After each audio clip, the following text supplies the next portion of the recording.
Sanskrit information चैनेले सर्वेषां हार्दम स्वागतम। প্রিয় ভাই ও বোনেরা, একাদশ শ্রেণীর প্রথম সেমিস্টারের সংস্কৃত ব্যাকরণের প্রথম টপিক শব্দরূপ।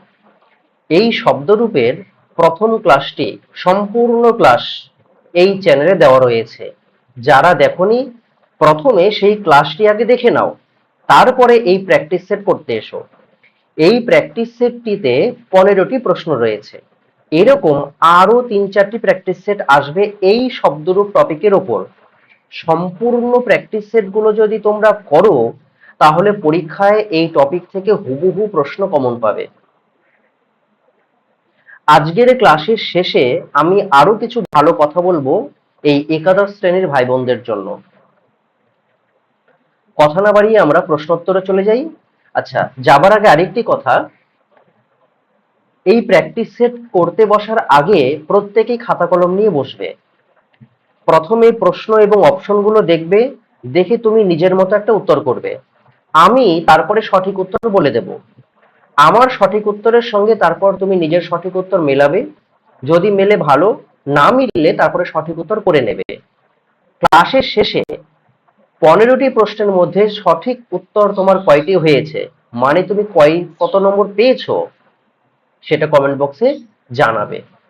ঠিক আছে, আমরা তাহলে প্রশ্নোত্তর পর্বে চলে যাই। প্রথম প্রশ্ন দেখব, বলছে সংস্কৃত ভাষায় বিভক্তি রয়েছে শূন্যস্থান কয়টি? সংস্কৃত ভাষায় কয়টি বিভক্তি রয়েছে? 5, 2, 7, 8 কয়টি হবে? সংস্কৃত ভাষায় বিভক্তি রয়েছে 7টি। দ্বিতীয় প্রশ্ন, পদ মূলত কয় প্রকার? পদ মূলত কয় প্রকার? 2 প্রকার, 3 প্রকার, 5 প্রকার, 4 প্রকার? কয় প্রকার হবে? পদ মূলত 5 প্রকার। পদ 5 প্রকার কি কি? বিশেষ্য, বিশেষণ, সর্বনাম, অব্যয় আর হচ্ছে ক্রিয়া। বিশেষ্য, বিশেষণ, সর্বনাম, অব্যয়, ক্রিয়া, এই হচ্ছে 5 প্রকার পদ। পরের প্রশ্ন দেখবে, সুবিভক্তির সংখ্যা কয়টি?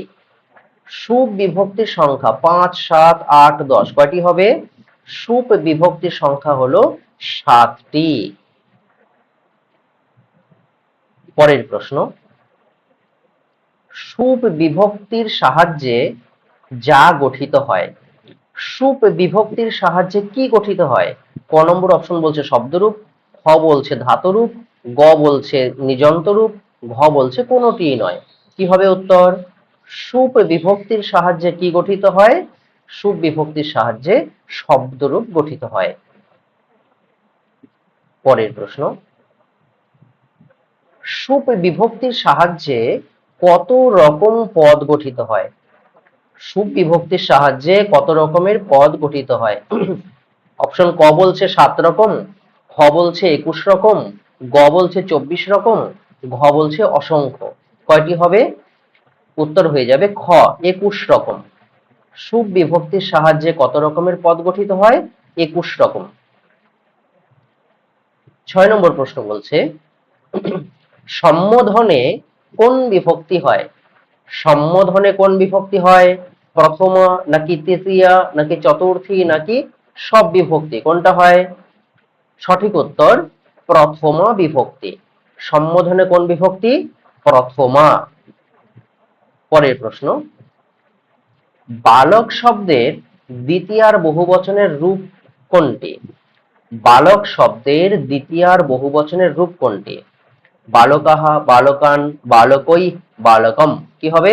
দ্বিতীয়ার বহুবচন বালকাহ, বালকৌ, বালকাহা, বালকম, বালকৌ, বালকান। উত্তর হয়ে যাবে বি, বালকান।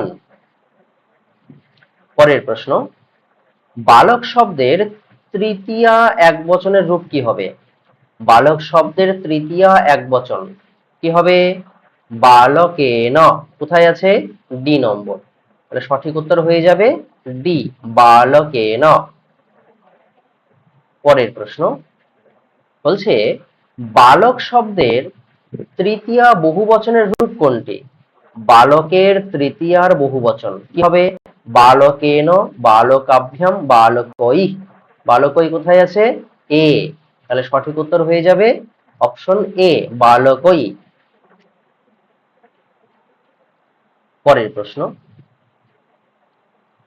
বলছে, বালক শব্দের ষষ্ঠীর বহুবচনের রূপ কোনটি? বালক শব্দের ষষ্ঠীর বহুবচন বালকসু, না বালক নাম, নাকি বালকা নাম, নাকি বালকই? কি হবে উত্তর? উত্তর হয়ে যাবে সি, বালকানাম। বালকানাম। পরের প্রশ্ন, নর শব্দের ষষ্ঠীর বহুবচনের রূপ কোনটি? নর শব্দের ষষ্ঠীর বহুবচন, নর শব্দ বালক শব্দের রূপের মতো, আবার ঘুরিয়ে বলি বালক শব্দ নর শব্দ রূপের মতো। তাহলে বালকে যদি বালকানাম হয় তাহলে নরই কি হবে? নরানাম। নরানাম কোথায় কোথায় আছে? B R D. B A আছে দেখো নরানামে, নামে বানান দন্তন্য আছে, আর ডিতে আছে মূর্ধন্য। নরানাম বানান হয় দন্তন্য বয়সন রয় আকার মূর্ধন্য আকার ময় হসন্ত। তাহলে সঠিক উত্তর হয়ে যাবে ডি।